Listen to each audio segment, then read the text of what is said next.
के ध्यान सपनों की उड़ान। जब शेर जी उठा। एक नगर में 4 मित्र रहते थे।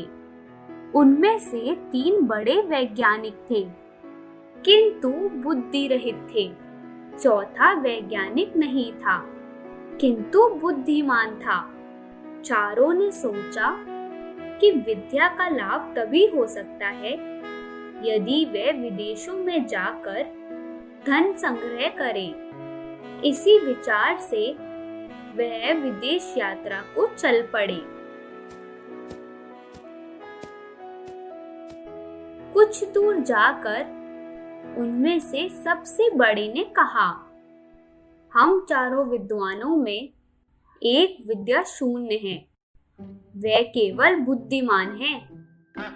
चारों ने सोचा, हम चारों विद्वानों धनोपार्जन के लिए और धनिकों की प्रसन्नता प्राप्त करने के लिए विद्या आवश्यक है। विद्या के चमत्कार से ही हम उन्हें प्रभावित कर सकते हैं। अतः हम अपने धन का कोई भी भाग इस विद्याहीन को नहीं देंगे। वह चाहे तो घर वापस चला जाए। दूसरे ने इस बात का समर्थन किया, किंतु तीसरे ने कहा, यह बात उचित नहीं है। बचपन से हम एक दूसरे के सुख दुख में सहभागी रहे हैं। हम जो भी धन कमाएंगे, इसमें इसका हिस्सा रहेगा। अपने पराये की गणना छोटे दिल वालों का काम है। उदार चरित व्यक्तियों के लिए सारा संसार ही अपना घर होता है।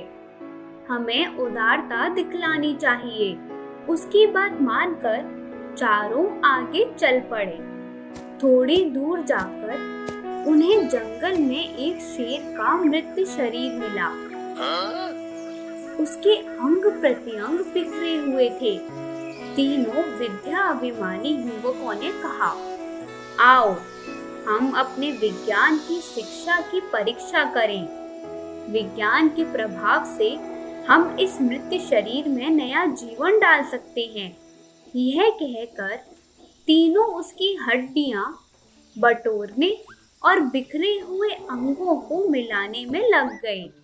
इतने में विज्ञान शिक्षा से रहित किंतु बुद्धिमान मित्र ने उन्हें सावधान करते हुए कहा, जरा ठहरो। तुम लोग अपनी विद्या के प्रभाव से शेर को जीवित कर रहे हो। वह जीवित होते ही तुम्हें मार कर खा जाएगा। वैज्ञानिक मित्रों ने उसकी बात को अनसुना कर दिया। तब वह बुद्धिमान बोला, यदि तुम्हें अपनी विद्या का चमत्कार दिखलाना ही है तो दिखलाओ, लेकिन इस क्षण ठहर जाओ, मैं वृक्ष पर चढ़ जाऊं। यह कहकर वह वृक्ष पर चढ़ गया। इतने में तीनों वैज्ञानिकों ने शेर को जीवित कर दिया।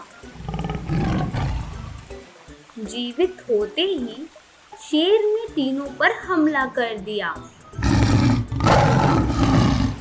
तीनों मारे गए। केवल बुद्धिमान ही जीवित रहा। अतः शास्त्रों में कुशाल होना ही पर्याप्त नहीं है। लोक व्यवहार को समझना और लोगों के व्यवहार अनुसार काम करने की बुद्धि भी होनी चाहिए। अन्यथा लोकाचारहीन विद्वान भी मूर्ख पंडितों की तरह उपहास के पात्र बनते हैं। तो प्यारे बच्चों, आशा करती हूँ आप सबको इस कहानी की सीख समझ आ गई होगी। मैं आप सबसे जल्द मिलूंगी एक और मजेदार कहानी के साथ।